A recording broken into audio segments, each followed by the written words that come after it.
experience in their worlds. So there's so much to learn here. So without further ado, let me tell you about these two awesome folks. So Lucas up here. Oh, this way. I don't know which way I'm poking. Lucas is like, hi, it's me. Lucas is actually a former restaurant owner in Chicago. And he's got a PhD in computer science and engineering. And he's the co-founder and CEO of a technology startup called InfiNet. They have self-checkout kiosk POS systems. Super cool stuff. This is something that a lot of people are trying to get into, but don't necessarily know how to do. And Lucas is going to share how. And some fun facts about Lucas. I always love to share some fun facts. He's actually a gamer. He likes like first-person real-time strategy games like StarCraft, I think one of them you told me. I think that's pretty cool. And he owned a bunch of restaurants in Chicago and a lot of Chinese restaurants and even the karaoke bar in Chinatown. He doesn't own it anymore, but I happened to go there a few months ago. And I thought, oh my gosh, I know the owner. And surprisingly, his favorite food is cheesecake, which... You're after my heart. I love me some cheesecake. Which kind of cheesecake is your favorite? Just regular or something else? Just the regular ones. Just the regular one. Classic. I love it. So we're going to hear lots from Lucas and how we can make it easy for you to integrate these kind of cool systems into your company. And then we have Melody Roberts, who's here with us today. Hey.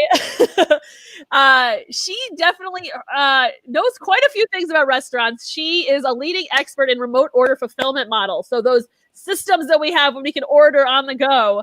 And she's the VP of Experience Innovation at Panera and then Head of Experience and Innovation and Operations at McDonald's. Like, she ran some big initiatives at these two big companies, and she has so much she can share with us. So some other fun facts about her. Ooh, there's some goodies.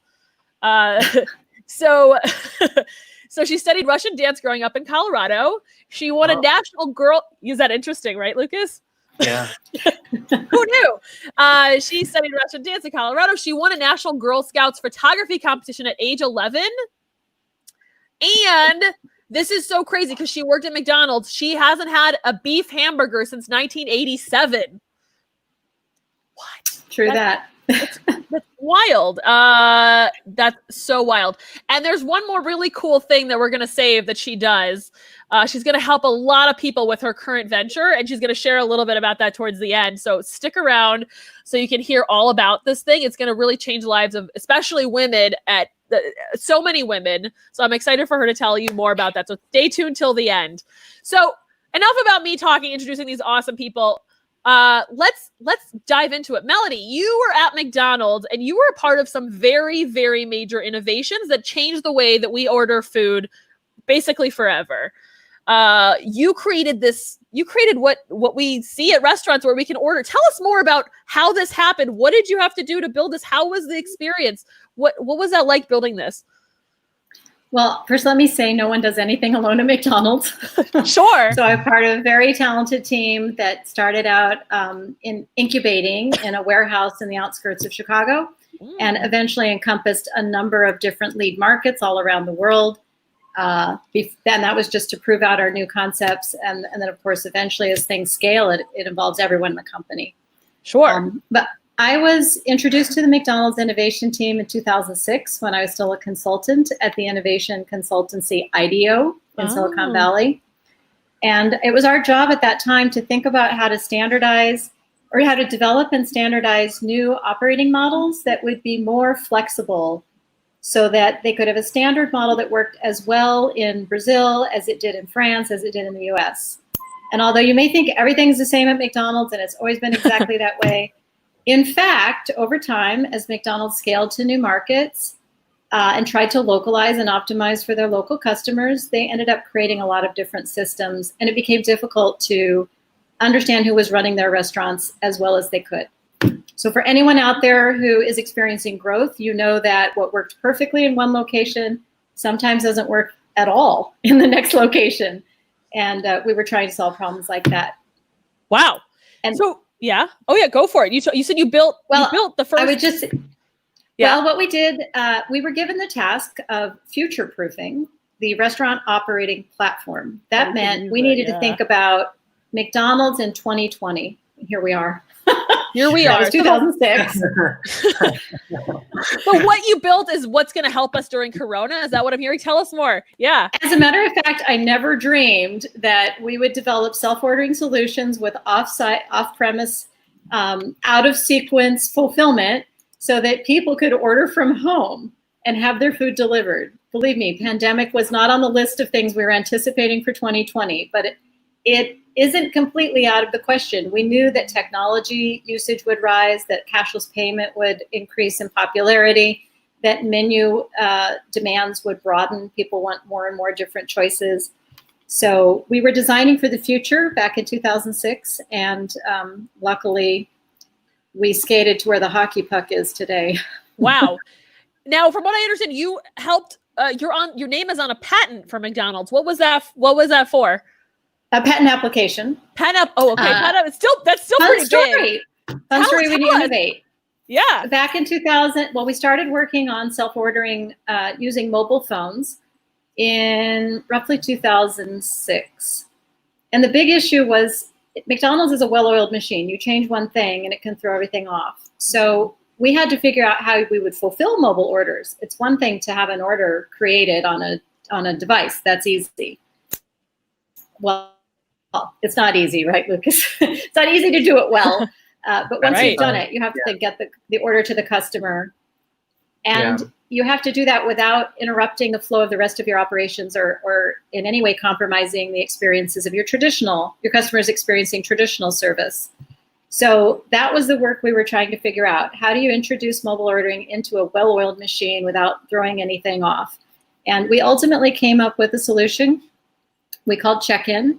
At McDonald's, when you order remotely for on-site pickup, the order is prepared just before you arrive or as you arrive. The systems have evolved a little bit since I was there, but they don't prepare the food well in advance because it would get too cold or too hot, or anyway, it wouldn't be fresh.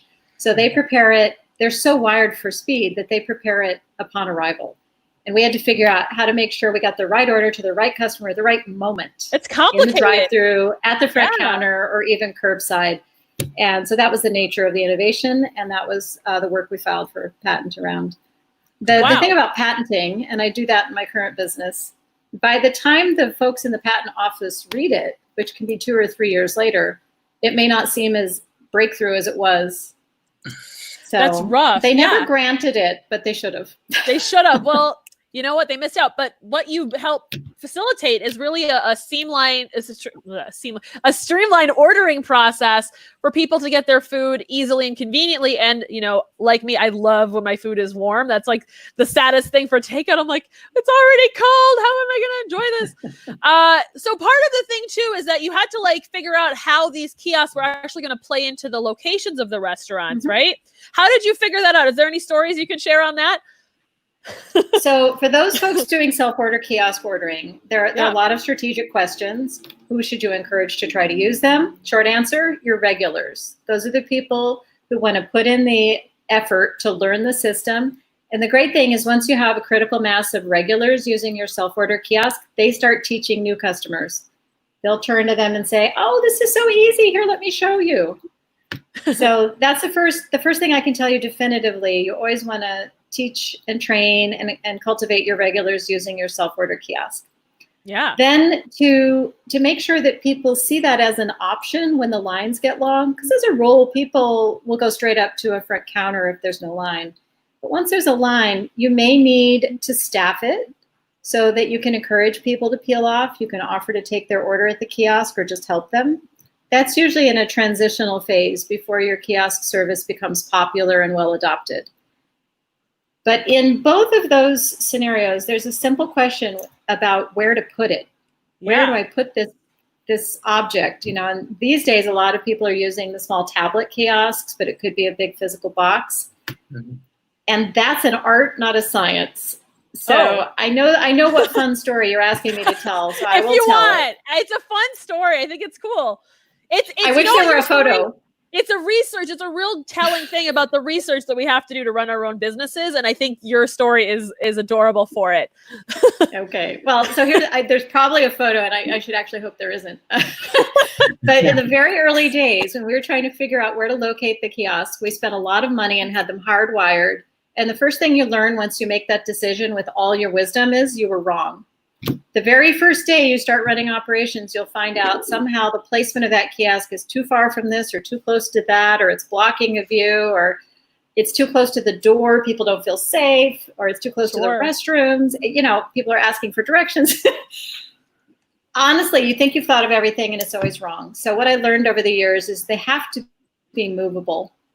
And one of the ways we prototyped was to make ourselves the stand-in for the kiosk.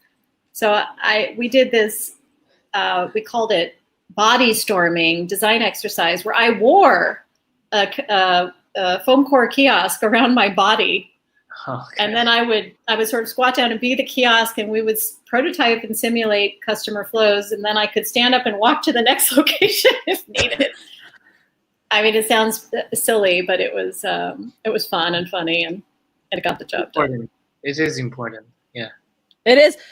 Lucas, you're chiming in on this. Lucas, you are like a master at getting these systems put into restaurants, especially to restaurants that didn't think they ever had access to opportunities like what she's describing at the restaurant. So I want to know more about how you got to the point where you are now, where you're actually giving people the opportunity to do what McDonald's did all those years ago, now today with systems and kiosks. I want to know more about how you started off with this and how you're serving people that maybe never would have had access before. Yeah, it's a great question. So,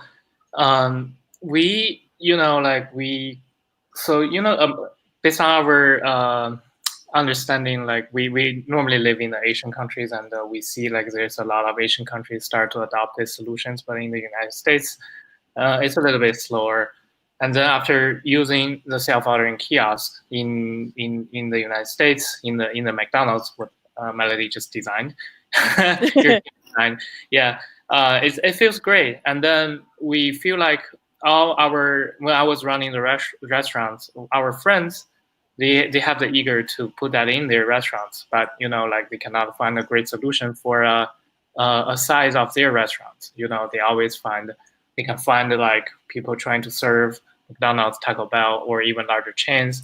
But like none of them are willing to serve a small restaurant like my friends own. So you're saying there's big companies out there that want to put these systems into restaurants, but they're completely missing an entire group of people that want to get this, but they're not really serving them. So you came in with what you have, right? Yeah, exactly. So that's where we think the value of our company comes from, and we want to really help the local businesses to grow on their technology side. So that's what happened. And then there's a very great opportunity to meet Melody in the co-working space at U Chicago, and I think she's really the expert, and she really has a lot of insights in this. Yeah, and then it came to this coronavirus, and then a lot of restaurants just it hits them very hard. Like normally a lot of their sales just disappeared, and but as time goes on, I think they kind of shift from regular walk-in customers to some online orders, and also the kiosk can help them. They put the kiosk at the door, so people never walk in. They just stay at the door, make the order, and then they just wait outside, and then the food is ready. The staff kind of bring the food out. So people are changing, people are adapting the environments, and I think it's a great opportunity to tell more restaurant owners how they can thrive, as you said, thrive. Yeah, especially in this period. And you have to, if you want to thrive, you have to do it in a smarter way. You cannot, you need to take innovations, and you need to learn a little bit something different from what you used to be. Your happy point was this, but now you have to change a little bit. Yeah, if Absolutely. I can build on his point, InfiNet, that's Lucas's business. They make software that delivers the same kind of digital transformation to even just a single restaurant that we were developing for scaling across 34,000 restaurants. So McDonald's built everything in-house. You could never go buy whatever system they created. But what InfiNet has, which I think is pretty exciting, is kind of an off-the-shelf multi-point ordering, digital ordering solution that you then just need to accommodate and integrate into your existing operations. And like he said, we sat side by side in the incubator, his team working tirelessly, and I would say responding to feedback and usage and evolving the product expertly, just week in and week out, just really impressed me. Wow, that's amazing. I'm going to add to all of this, right? Lucas, you were saying something about how, we're in a different time. We're shifting. A lot of people are getting drive-in orders. You're talking about people picking up. Part of it is the way that we serve customers, or not we, I do not have a restaurant, but the way that people like you all who are here who have restaurants have to serve people is going to change. There's a lot more opportunities for mistakes, a lot more errors in delivering and beyond. Melody, what are some things that they should do to make sure that, their back end is working well, that their delivery systems are working well? What can they do to really wow the customer during times like these? It's funny. I don't know if customers want to be wowed. I sometimes it's an interesting point. Okay. I think in a fine dining experience, they want to be wowed. Any kind of spectacle or entertainment, people want to be wowed. But when it comes to getting food in a hurry, they want to not actually notice it. You've achieved your objective if it sort of happened by magic and I didn't even think about it once. As soon as I start thinking about an experience I'm having, it probably means some process is too slow or there's some confusion. So we did research at McDonald's where people would say the highest and best drive-through experience is expedient. Doesn't sound very romantic, but it's not easy to do. So I think the things that matter a lot include communicating with customers at every point of interaction in the most clear and directive ways. So that's one of the things I would say, and that maybe that sounds abstract, but that means if you're a restaurant that has traditionally had customers come in, sit down, and enjoy a meal at the table, you're depending on all the rituals of dine-in food service that everyone sort of learns in childhood and just executes. You don't have to tell them that they should enter the door. You don't have to tell them they'll be assigned a table. Everyone sort of knows what's going to happen. But as soon as you create entirely new operating systems that your customers have not experienced at your restaurant, you have to, they call it training the customer, but I wouldn't call it training. You have to make it intuitive by providing all the information necessary step by step. So what does that mean? Concretely, it means when you drive into a parking lot or up to a curb, if you need to be in a certain place, there should be signage telling you that. If when you approach the environment, you need to wait in a certain place, then either there's signage explaining that, or there's footprints on the pavement, or there's a human being directing you to do so. You have to give customers all the communication tools they need to do what you need them to do so that you can deliver the food to them quickly. So another way to think about this is you're going to control the customer's behavior, but not in controlling ways. The customer feels served, they feel that you were thoughtful, they feel that you anticipated their needs, but in fact you're controlling where they stand, how long they wait, how they order, whether or not they pick something up, before it's complete or only when you say so. All these small things. That means you have to think about what's written on the receipt, what kind of information you give them by email or by phone. Now, the popular language in the design world is thinking about the customer journey. Ooh, yeah. The easy way to do this is find someone in your network who's never been to your restaurant. Ooh. And walk with them through the walk is not go through the entire experience with them, and learn from them what is not intuitive, where they have questions, when they're confused, what starts to annoy them, because we all know how our systems operate and we think everyone else can figure it out. But that's one of the quickest ways to make improvements in your system. Wow. Did you have a response for that, Lucas, or? I am taking notes. Yeah. You're taking notes? I was gonna say there's a lot to take notes. Yeah.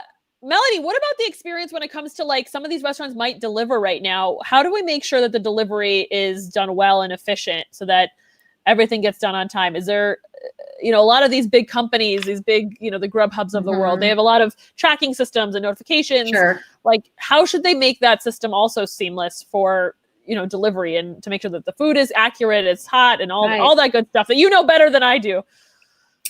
Well, I don't have to tell any restaurateur that the more tenured your team, the better your results are going to be. So if you have a tenured team, put the most tenured team on the new system.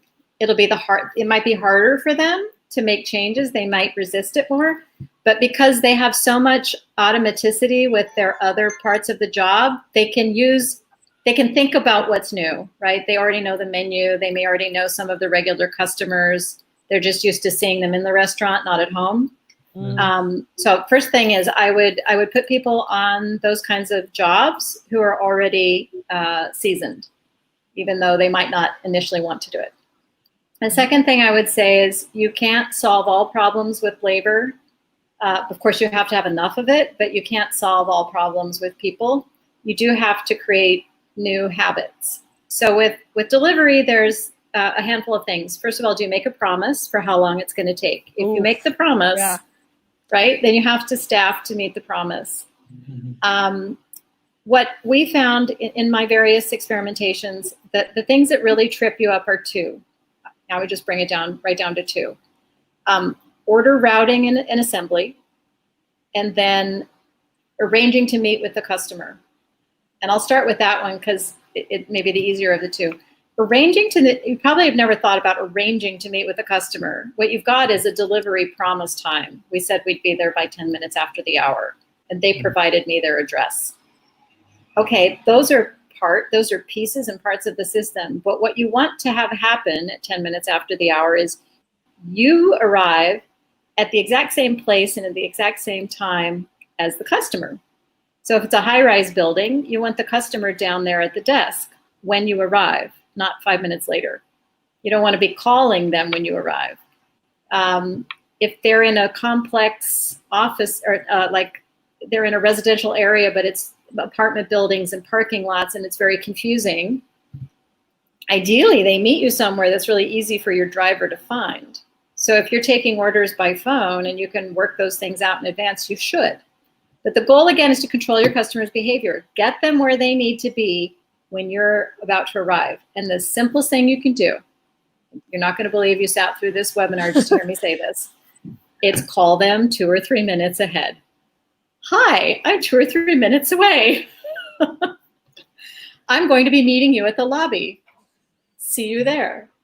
I can't tell you how many restaurants don't call the customer just a little bit before they arrive, but it makes a huge difference in your turnaround time. It also means that you don't drop the food, go back to the restaurant, and then get a call saying something was missing. If that's a problem, you find out right then and there. You can call the restaurant before you leave the customer's side and have another delivery driver bringing the missing, items as you're driving back to do the next run. So that's the fine art of making sure that you and the customer arrive at the same place at the appointed hour. There's a very famous movie where that doesn't happen. It's a very sad movie set at the top of the Empire State Building. So you don't want that to happen. They didn't get their what they wanted, huh? So then the other thing that gets challenging is frankly, it's just bagging orders. Making sure that everything coming off your production line or out of your kitchen is correctly assigned to the right order, and that you include all of the condiments and all of the napkins and all the stuff the customer needs. Now, I wish I had the breakthrough idea for this one. But what I would say is that any restaurant doing a lot of off-premise fulfillment, whether it's for pickup, just at the curb, or driving all the way to the customer, this is the part of your system you'll have to focus on. And one of the tools that I can recommend is simply pre-bagging. If you've got an order for more than one person, it seems like a waste of materials, but if you can bag each individual customer's stuff separately, then at a glance, you can see, oh, I have 3 bags inside my large bag. This is that 3-person order. I have 5 bags inside of these 2, handled bags. This is the 5-person order. Okay. That's really helpful for drivers and other people who are in a rush. Okay. And then the other thing to do is stop counting forks and napkins. Let it go. Give everybody every implement they might ever need, just everybody. And then you can count your implement bags. 5 bags of food, 5 bags of extra stuff that they'll need. That sounds awesome. You gain what you lose in supply cost, you're going to gain in reducing errors and speeding up the process. The thing you should never be doing is checking. If you're checking, it means you need to redesign the system by which you bag in the first place. So those are the big 2. Wow.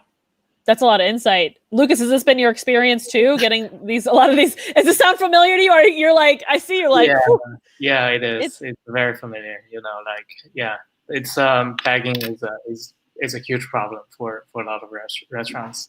They just waste a lot of time during the bagging because, the food is prepared, everything's ready. Then if you don't bag them properly, then you lose a lot of time. It aggregates a lot, like in the end, some customer are going to wait for like 40 minutes not getting their food. They're not happy. Yeah.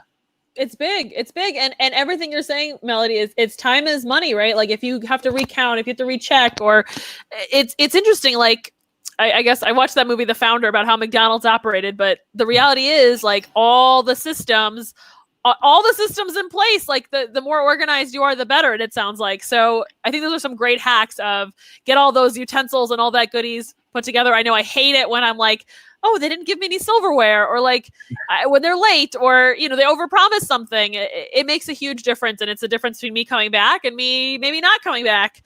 And I think that's awesome. If you check it once and you hopefully don't have that second trip back to go pick up some more food or more items. So yep. I love that you shared that. Absolutely. That's a huge one. Now I got to start my own restaurant. That's what I'm realizing. No, I'm just kidding. It's a lot of work. I have so much sympathy for every one of you on this call who has done the grind to build something up. I'm sure Lucas, I'm sure has worked his butt off all these years with all these restaurants trying to take care of this stuff.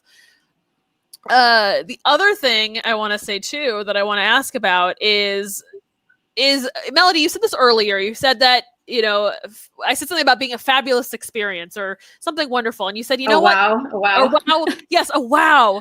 Right. And it's like, you said something that not all restaurants have to have that purpose. Maybe fine dining has that goal, but when they come to like, McDonald's, it's like, okay, we want the food fast, or like, maybe a Panera is probably, you want to get served in a specific way, or I haven't been inside the company. I've just eaten the delicious salads over there and the teas. They're yummy. But, where was I going with this? Oh, I had a point. So every restaurant has a different focal point, has a different focus. There's something different about each of them. They have different brand priorities. I think you told me. I want to hear more about that. If they're, if we have some other local, one chain, two chain, or two, I don't know what you call them, like single location restaurants in here. What should they be thinking about in terms of this? Like, how do they make sure that their secret sauce? I'm going to use secret sauce is clear to the customer and to the experience. I'm gonna reply to this question by actually answering a slightly different question. Go for it. A lot of brands, especially if you're branded, but I think even as an individual proprietor, you might believe that everyone cares about this one part of your business, that everybody is here because, let's take McDonald's. The belief is they're a burger joint, right? Everybody needs a burger, wants a burger. That's why they come to McDonald's. Of course, McDonald's knows it's a convenient meal solution for lots of different use occasions, for lots of different types of customers. And breakfast is a huge business. They don't serve burgers at breakfast. So the realities of the business are very different. And yet there's this kind of notion that, well, we must sell a burger. Something happens when you change all your operating models. You introduce new capabilities. McDonald's could not take advanced orders before the digital transformation. and before delivery and pickup services were introduced. But now they can. So I don't know what they plan to do with that capability, but it certainly means that they could introduce altogether new menu options that aren't part of the existing kitchen setup.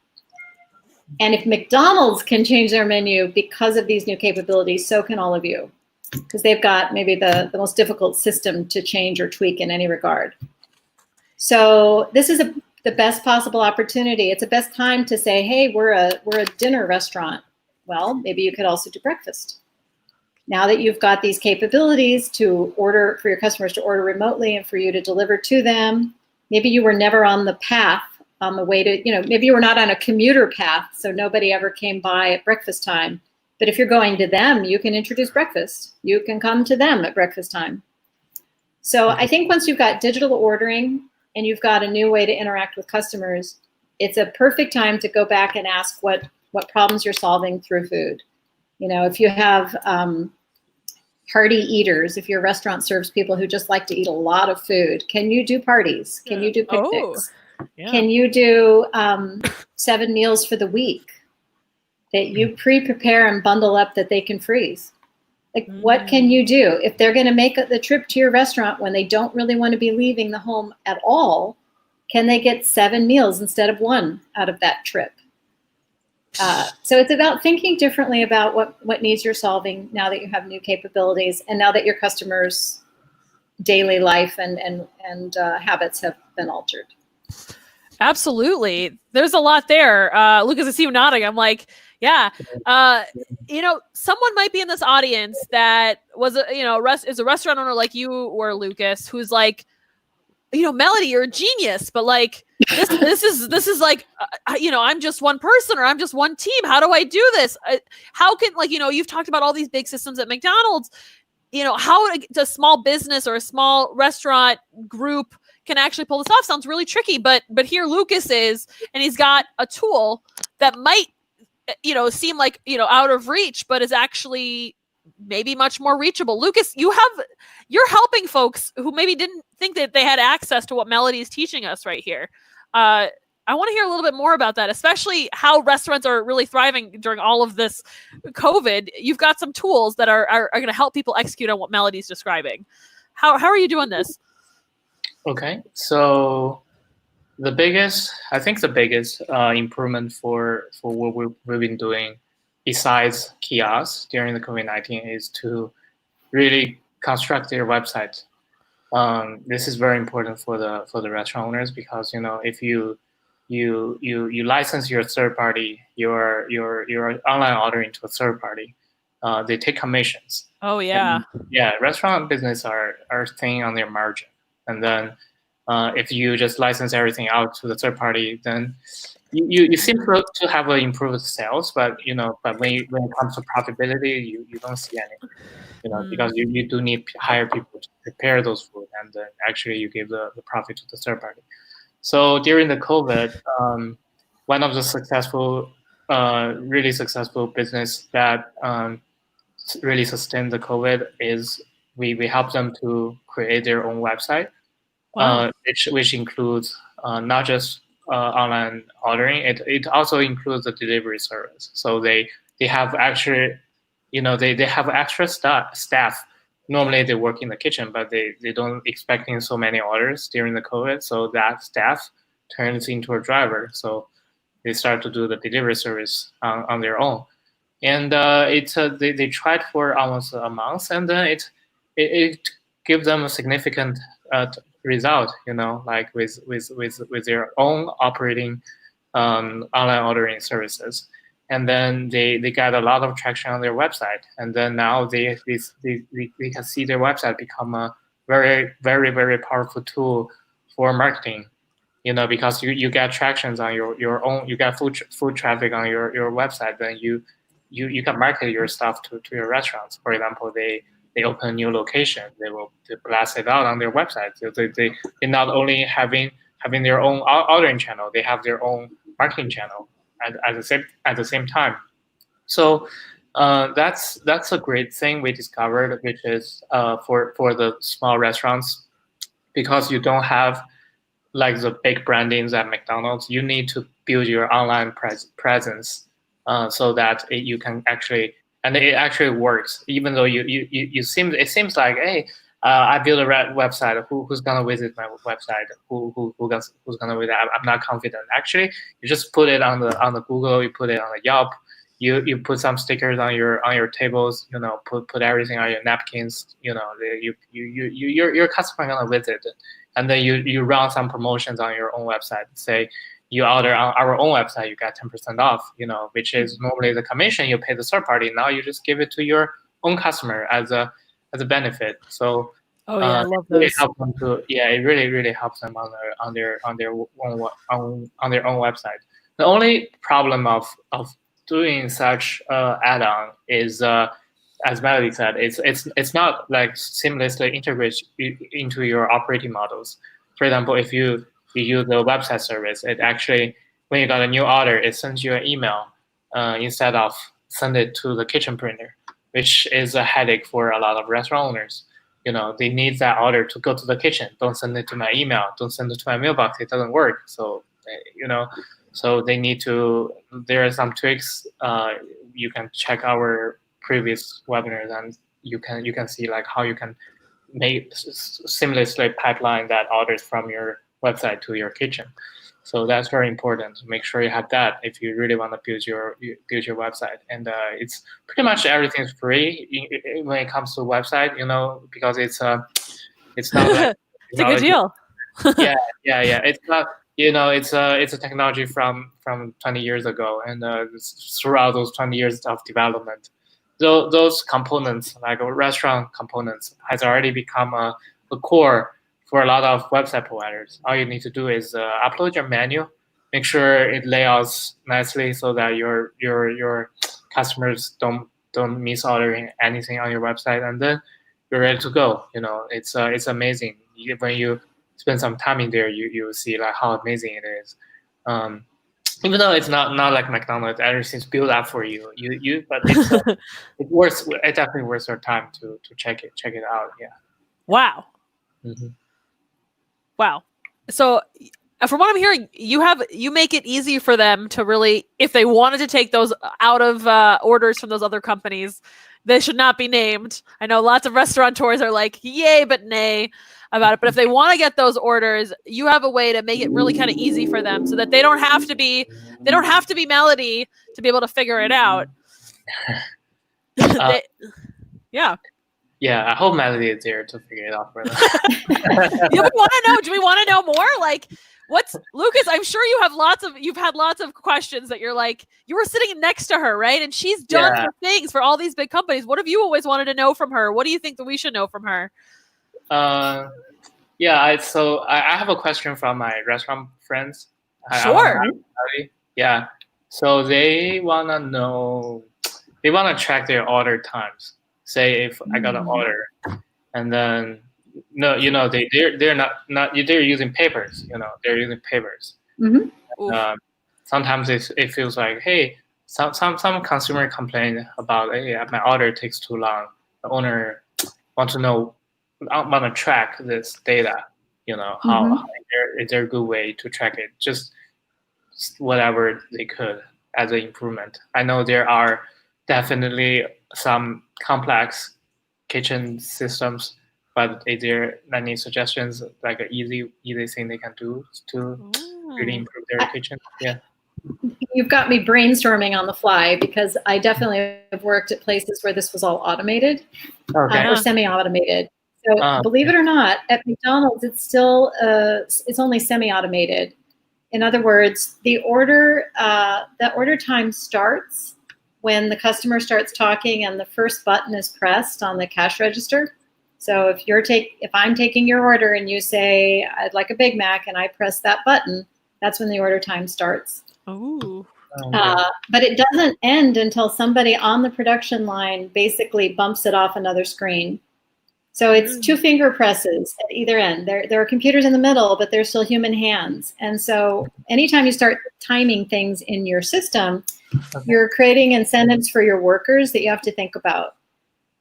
If you just want to know and you're not going to change any of your practices, you're not going to scold anyone, you can probably get pretty accurate data. But as soon as you start challenging workers to work faster, or you start comparing them one to another, and you create incentives for them to make those numbers look better or look different, then they will start misrepresenting the times. So you always have to ask, why are you measuring this? If you're measuring it for your own sake so you can redesign your systems and nobody's going to be punished, you'll get good data. If you're actually, if you're going to rate people, give them bonuses or whatever, you're going to get lies. So that's the first thing. Wow. There's so many things in the restaurant world that at the end of the day, if you really want to know, you can do it the old-fashioned way. So if you don't have technology systems, just ask your employees, just make a list, a chart, for every order, right? Scribble down the time. And if two people have a list, you'll have the start time from the one person and the end time from another, and you can compare it later and see what you got going on. And you can sample. You do not have to measure every single time for every single order at every order point, every hour of every day to figure out what your actual service times typically look like. You can do this for a week or two. You could do it, you could say, well, Mondays and Thursdays sort of feel the same, so let's just do one of those days. You can sample and start to get a good handle on it. But you should always be asking why. Why are you measuring this time? Are your customers complaining that things take too long? Because there are other ways to answer. If customers say it takes too long, first of all, it may not be time. It may be perception of time. Ooh. So it may be that, I'm not sure if I can give a good concrete example, but you should always ask when people say that it's too fast or it's too slow, ask why they say that. What are the clues? What are the indications, right? Okay. And then find out if that's really what's going on. Sometimes it's just that something took too long because they didn't know in advance that they would have to make secondary and tertiary choices about their menu item. I once ordered a burrito at a chain in Denver. It took me like 5 minutes to order that burrito. I had to pick the kind of rice, the kind of bean, the kind of tomato, the kind of salsa, the kind of tortilla, like every single aspect of that menu item was a variable. Now, a regular customer comes in and they rattle it all off because they already know what all the questions are. Okay. So was that right or wrong? I mean, that's kind of their shtick. But you should, decide what problem you're trying to solve. That's what I would just focus on. What problem do we actually have here? Okay, I see. Interesting. You got a designer thinking way. Yeah, I can. That happens. Yeah. You're right. They should tell me their real problem is, and then instead of telling me a result of I want to add this as a solution. Instead, they should tell me the problem is. Yeah. Well, and if you want to get the best outcomes, McDonald's before technology, they used to run little competitions, register by register. The question was who could ring up the highest sales. Okay. Highest sales is different than the fastest, shortest service times. Okay. Because if you want short service times, you actually don't want people to place big orders. If I order a cone and the worker presses cone and payment, that goes much faster than if I order a big meal and a cone. But the big meal and a cone is a lot more revenue. So if you get some smart people on your registers, you run your traditional competition, see who can sell the most, have the highest sales, and they will figure it out because people are smart. They will look at that customer and say, she is probably not going to order a lot of food. Now, you can be wrong. Stereotyping has its risks. It does. It's a delicate line, for sure. It's a fine line. But yeah, no, if she starts to order a lot of stuff, like you keep going and make some suggestions. But sometimes someone comes up, they're very terse, and they say, I want a burger, and that's it. Okay, don't argue with them. Don't upsell them. They've just said, that's it. They were definitive, and they've sort of ended the conversation. So humans can make really good, judicious decisions about that stuff, and technology can actually undermine you. Okay. You can fall in love with your data and the stuff you can read in the back office and lose sight of how to drive your business forward. And I don't say that judgmentally. We're all human, and it's, we get into it. And sometimes we get unintended consequences. Ooh, juicy. Oh, I was going to say, we have a follow-up question from JP in our audience. We actually had another customer question. Someone asked earlier about, somebody asked one of the questions earlier that I put into here, but we do have some audience questions. So JP asks, how do you evaluate your efficiencies at a restaurant? How do you know if you can be doing the usual tasks like serving drinks, serving food, delivering food quicker or more efficiently? How do you know? It's a hard one. Directed. So it could be both of you, but Melody, jump in. It sounds like you're ready to go. Yeah. So one of the things I had to study over the years to get to be this nerdy on this topic is lean. Is lean manufacturing. And so the first thing I'll tell you is that there's not one short answer. You should go buy the book Lean Thinking. Lean Thinking. Read it cover to cover. I read it. I got religion. What lean thinking will teach you to do is observe all of your processes and figure out where you have waste. And waste comes in lots of types. And in the Japanese management practices of Toyota production system, there are 7. But waste is not just food you throw away. It's also steps you take across the room unnecessarily. It is spreading that mayonnaise back and forth when it was sufficient to spread it in one direction. That's called overprocessing. So waste is when you pull something out of the storage cabinet, root around, push it back in, come back 2 minutes later, pull it out again, look again, push it back in. That's waste. So there's a method, there's a lot of methods actually to help you study all of your processes, but the number one thing you do is observe non-judgmentally. There's a credo that it's never the fault of the human. It's always the fault of the system. And if your humans are making the wrong choices in the system, that's because the system allows for those choices to be made. Not training. The answer is not training.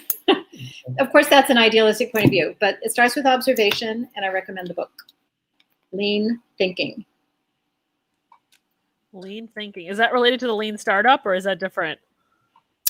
Lean startup takes the lean manufacturing principles and applies it to startup life. But yeah. Oh, so this is like the first one. It all starts with Toyota production system and the codification of efficiency practices. Okay. Awesome.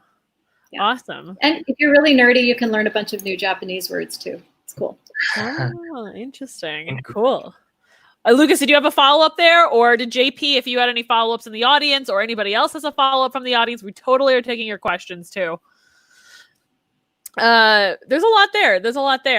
One of the things about efficiency that came up in our discussion the other day was like prioritizing different kinds of menus for different kinds of experiences. I think you were talking about some soup and how soup plays into it, or how different ways of picking up the food plays into it. There was some thoughts there. This is related to my earlier comment that once you have new capabilities and given that your customer's life is different than it used to be, you can rethink your menu. So let's just compare and contrast what McDonald's does for mobile ordering versus what Panera does. The biggest differences are based on their menus. So Panera will take your order kind of any time of day, and you will tell Panera when you would like to pick up. So back in the day when people are still going into offices, you could go into the office at 7 a.m., order your lunch, have that all taken care of, and then go pick it up at Panera, at lunchtime. And you would tell Panera, I'll be there at noon. And you could show up at noon or 12:15 or 12:30, and your food would be on the shelf. Well, this works very well for Panera because most of their food keeps extremely well on a shelf. Okay. You can make a sandwich and it's safe to eat and it's still delicious. There's no harm whatsoever in letting it sit in the bag for 20 minutes, half an hour. Their soups stay very hot.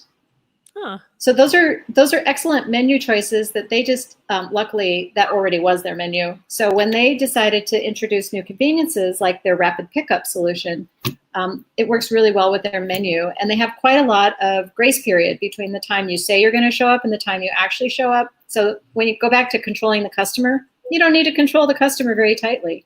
They'll probably show up at roughly the right time. Okay. And Panera's got physical space, so they can leave the orders, on their rapid pickup shelf near the customer's last name initial, and everything goes pretty smoothly. Compare and contrast with McDonald's, which sells things like ice cream cones that melt, shakes that become liquid, burgers that don't taste great half an hour after they've been made, French fries that are best consumed within 7 minutes. It didn't make any sense when we were figuring out how to facilitate a remote order experience for that model. It made no sense at all. Pre-ordering is disastrous for that menu. So that's why we developed the check-in model. Now, in both of those examples, McDonald's and Panera, both companies were dealing with the menu as it was and not looking at menu change as an option. I think in the time of COVID-19, and if you guys, if those of you on this call own one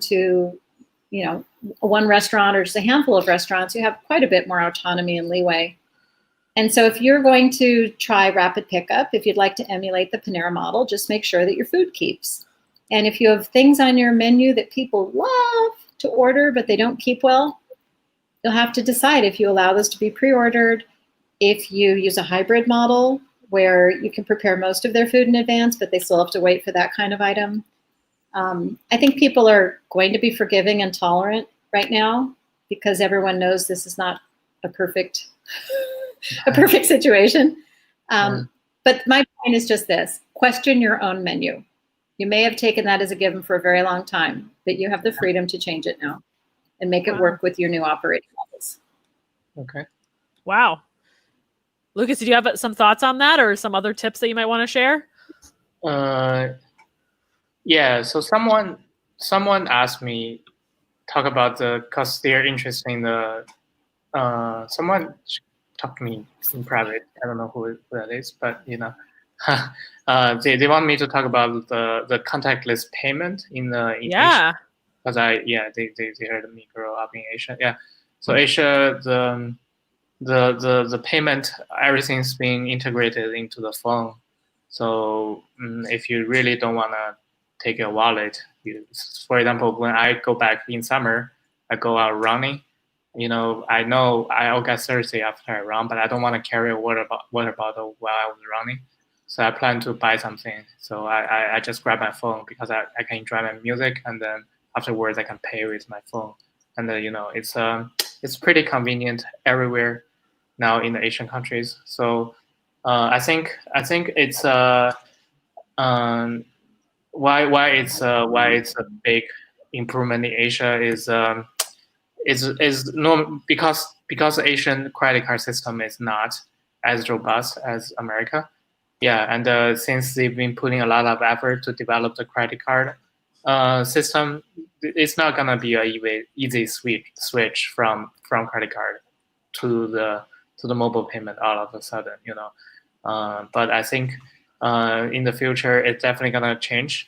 And also, I think America, the credit card model is doing great. I see a lot of credit card opportunities, including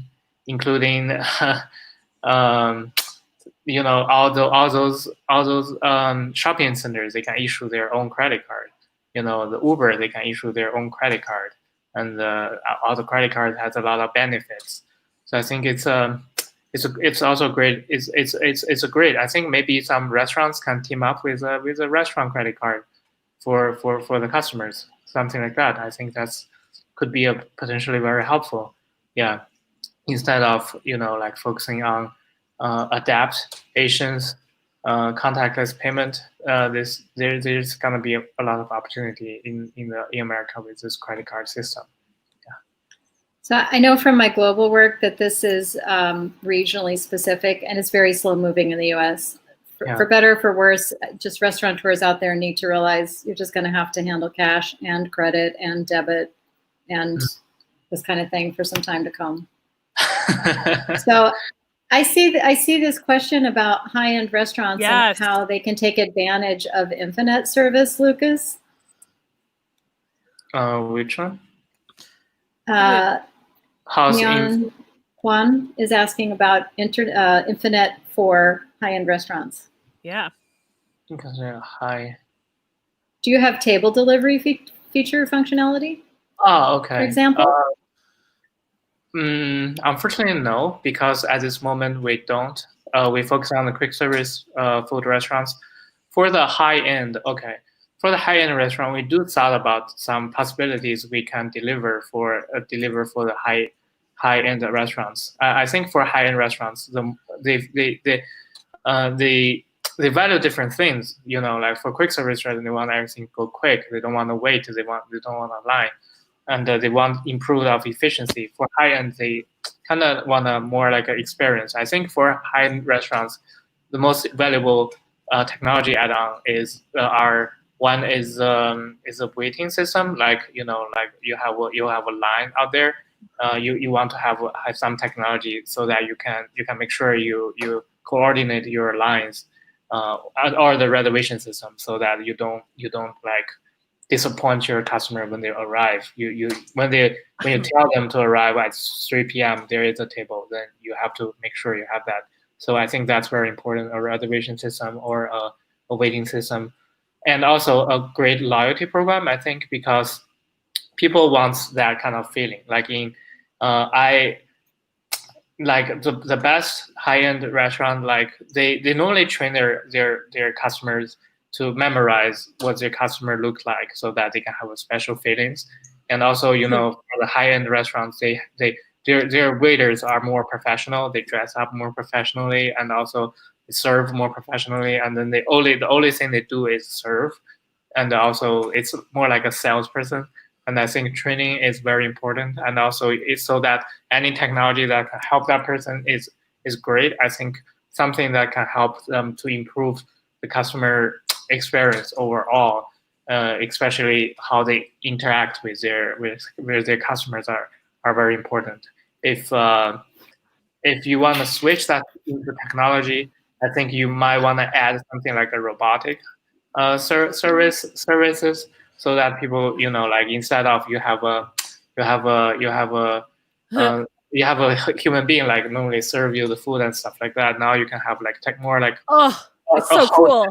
Yeah, so whole systematic technology built out, like including like a touch screen table ordering, and also then a robotic came out and things like that. That's make you like high end. You want high end. Either you spend a lot of money for your decoration, or you spend that money into technology improvement. But I don't think you can jump all of a sudden from like a very well decorated restaurant into a high-end technology restaurant. I don't think that's a very easy switch, but I think you can build a high-end technology restaurant from scratch. I think there are definitely a lot of examples you can check, including how robotics can do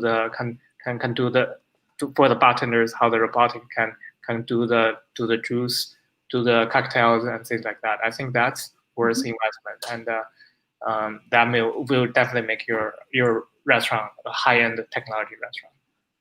So I've got an additional idea for you. Please.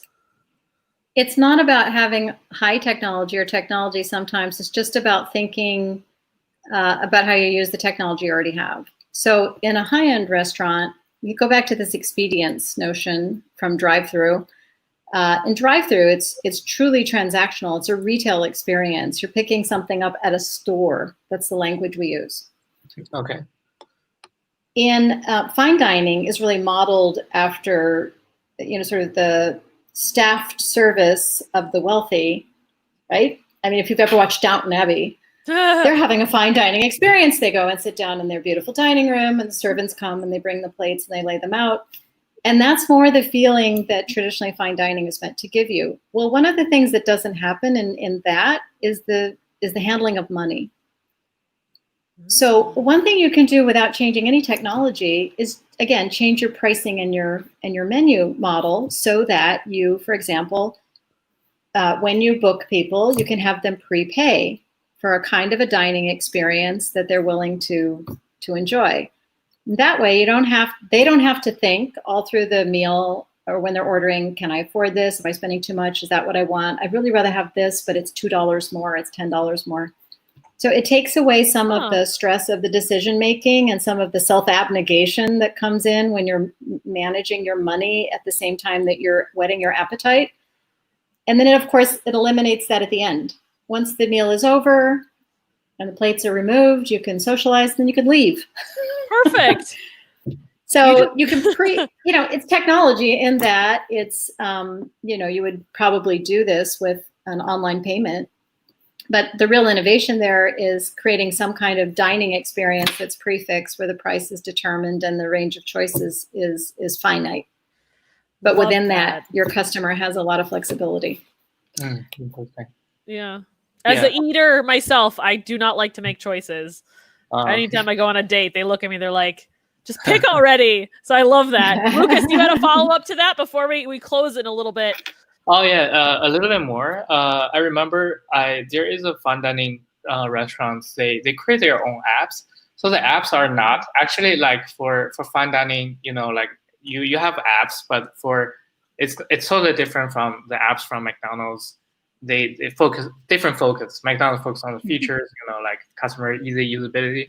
The fine dining, they really focus on the design. If you really want to add something for your restaurant, you can create an app with find a designer, create a very beautiful app that can really illustrate how fine dining you are.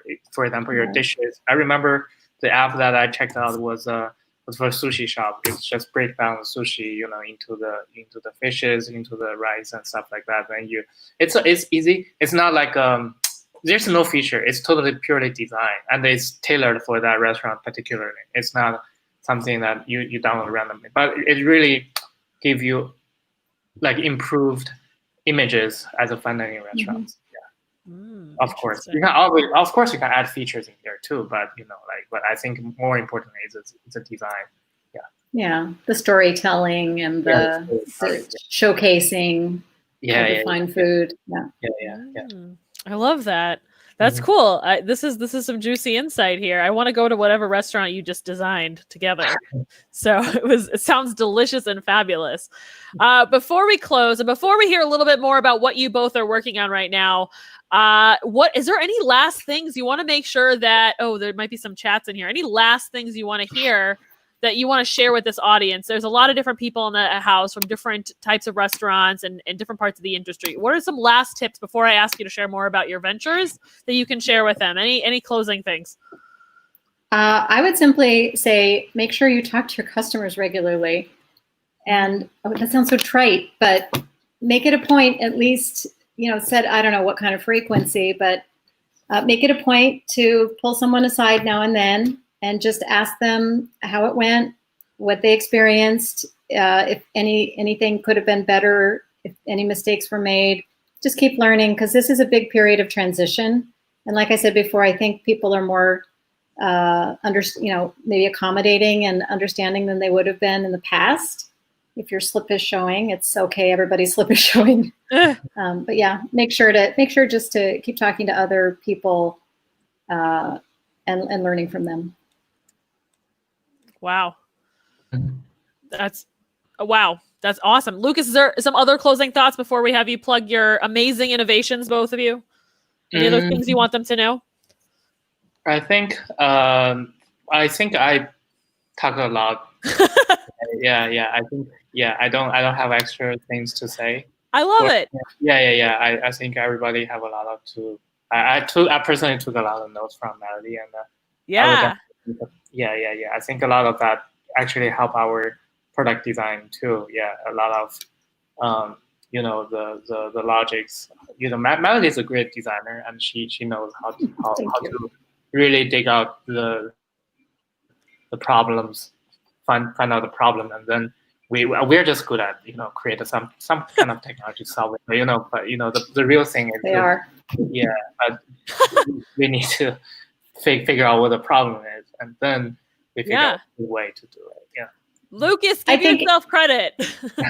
Yes, you are underplaying your talent. The other thing I would say is Lucas gets requests to build everything. Everyone wants everything they could possibly ever have, every idea, like build this for me, solve that problem for me. And that's the perennial challenge with restaurant technology, is there are so many features and so much functionality you can build that you're sort of never done.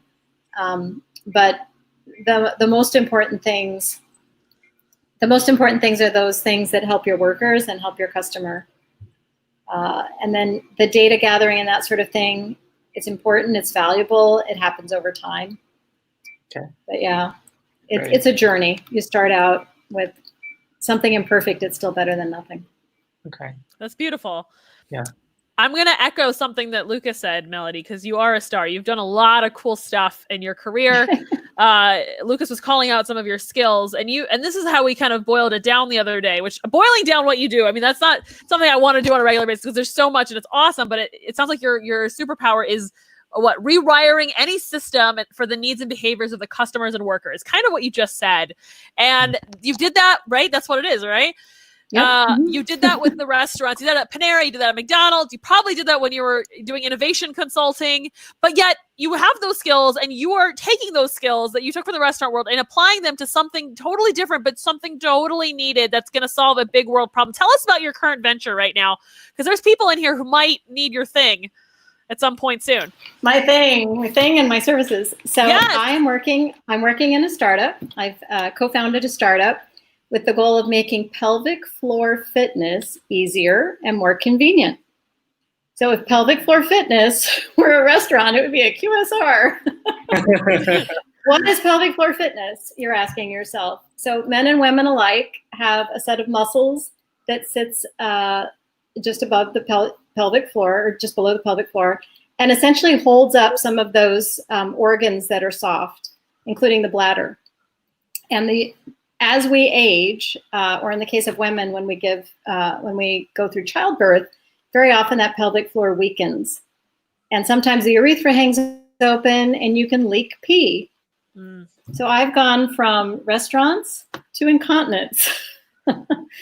And we are actually building a business that will provide conservative care, the kind of care that every doctor in America knows works well and is needed for the 1 in 2 women over 50 who start having problems with leaking. But unfortunately, we're about 8,000 OB-GYNs short in America right now, and their numbers are actually shrinking just as the population of women aging gets bigger. So there is a care gap, and we intend to fill it with services that help people with behavioral therapy to manage their continence, as well as physical products. So that's what you're alluding to. We've developed. Oh, you have it. I have one, yeah. This is going to be, once it's cleared by the FDA, it will be an over-the-counter stress urinary incontinence pessary. So believe it or not, this thing is worn by a woman intravaginally, like a tampon. It squeezes down into an applicator. Once it's in the body, it opens back up, and it presses against the urethra and keeps everything where it should be until you're ready. Wow. That's my nutty new business. It's completely not unrelated. Give yourself credit. It is. You have an eye for innovation. It's awesome. I'm excited. You've connected all of the restaurant stuff to what you're doing now because you have this eye for making things work for the people that need them. And I think that you got to give yourself credit for that too. There's always a thread. Yes, absolutely. Yep. And I know we were both giving Lucas a lot of credit. Lucas has built this incredible company. I've heard him speak live before we were all sheltered here and hiding in our own houses. I heard him speak live, and just hearing, if you see his full presentation on what he's really tackling, it's something huge. And he's giving restaurants who may have never had that opportunity to implement technology a chance to actually implement some tech that these other big companies can do so that their customers can have the best experience. Lucas, tell them more about the company that you founded with all of those skills. Tell us more about it, how it operates, and tell us more where they can reach you if they want to learn more about your products and systems. They can definitely reach me. They can leave a note on our website. Our website is infi.us. So we kind of get a good domain name, very short. Infi.us, infi.us. And it has our products, our description, our visions, and hopefully it can help all the restaurant owners. And we are very excited because it's the challenge is there, but I think it's the more restaurant we help, that's our mission. Like we'd like to see our customer happy, in their daily operations, and I think we're really trying to help them. Yeah, I think. Wow. Yeah. Yeah. So Lucas, if I'm like your restaurant tour and I'm like, I need your systems, right? And I come to you, do you just hand me the system or are you helping me actually figure it out too? I want to learn more. Oh, yeah. So you if you own a restaurant, so we'll take a look at yours. So before we actually sell you anything, we would definitely take a look at what's existing in your restaurant, and then we will see how to plug in our system into your system in a seamless way without like changing a lot of stuff. As Melody said, restaurant owner don't enjoy like changing a lot of stuff. So we'll make sure that everything's consistent. We'll definitely take a look at what POS system you're using, what kind of printer you're using, where are your routers located. It's important because it's a networking device. So either you go wireless or you go wired. It depends on a lot of things. Where is your power outlet? If you want to put a kiosk, definitely needs power, right? So we'll take a look at your power, and we'll think about how to route the cable to the correct locations. And we'll also take a look at your menus and see is there if we can implement your menu correctly. Like, because some menu items that are hard to implement with a lot of modifications, or a lot of limitations, we'll definitely take a look and make sure you think about it. Normally you sell something, your person selling it. So your person is they can respond to whatever request they have. They can memorize what your owner wants to sell. But using a system, the system needs to 100% implement the owner's thought, your sales strategy, your recommendation, what you want to try to upsell, and all these. So we'll read your menus, take a look at your menu, and then we will put our system in there so that when your customer come in, it's like even better than a person selling for your customer. Wow.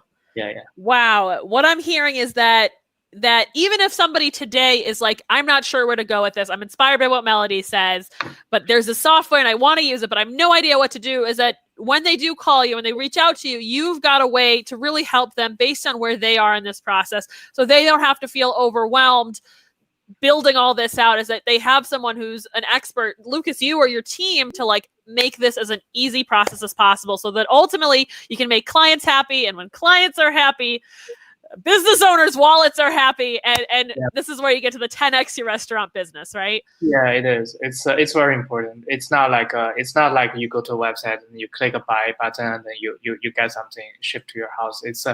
We hope we can become something like that in the future, but at this moment, I think it's very important to really serve our client instead of just sell something to them.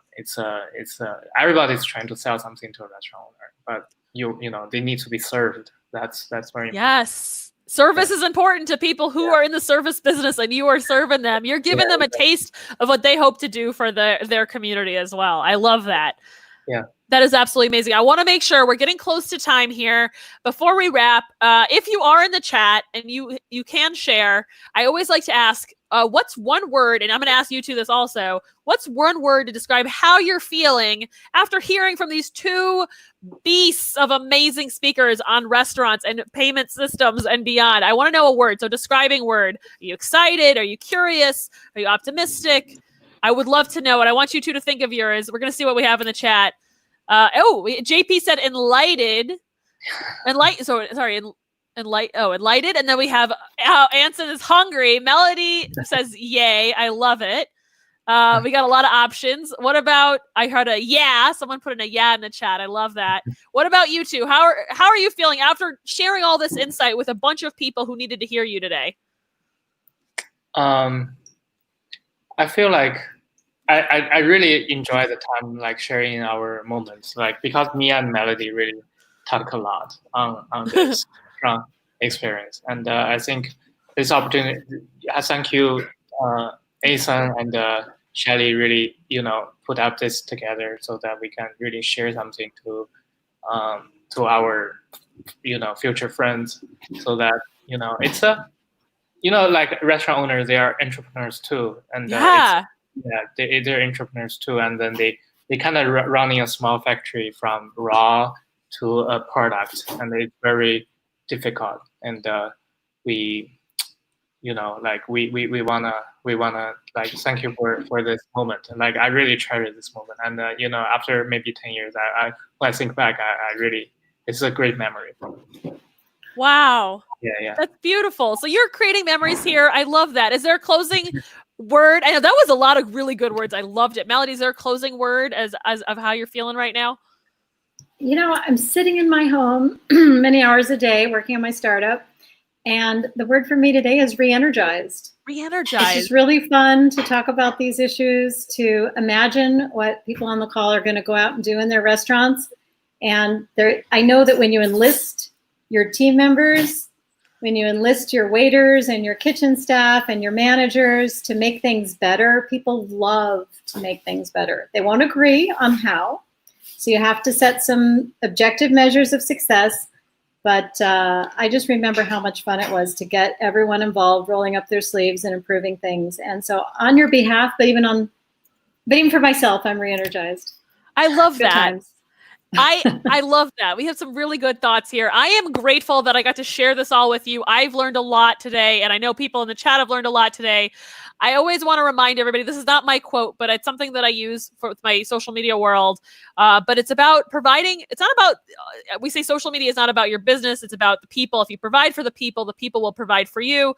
No doubt, if you provide goodness for your customers and give them a great experience, they'll keep coming back and buying from you and keep enjoying that experience. So you both are definitely people doing that with whatever venture you're working on. That is so true for who you are. So I want to thank you all for being here. We're going to officially close it out with Team Gray.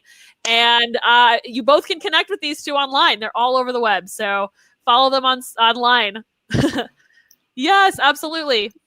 Okay. Nicely done, Shiley. Thank you. Thank you. And Anson's going to pop right in here too. So And Anson. It was great. I learned so I gotta ask you guys one more question for our audience. Ooh. It's not restaurant Go for related, it. but it's streaming out to our Great Gang Hustle Talk YouTube channels, entrepreneurs out there. So I want to ask both of you founders now, right? What advice would you give to early stage entrepreneurs out there, restaurant or not? I would love to hear from Lucas and Natalie too. Yeah, Lucas, you go first. You go first. Yeah. No I have to pressure. think. So I'll go first. Yeah, sure. Yeah. So the question is a suggestion for early stage. I think don't think too much. Like pick a problem and then just work on it. Like like for me, like when you go reach out like VCs and different people, they always gonna challenge you on how your company gonna become a $1 billion company at the very beginning. Like if you never like did a venture which is trying to become a $1 million company, it's a very hard question. But every time you go to raise money, a venture capital, they will always ask you this. Otherwise, they won't give you money. It makes sense, right? You need to be fair.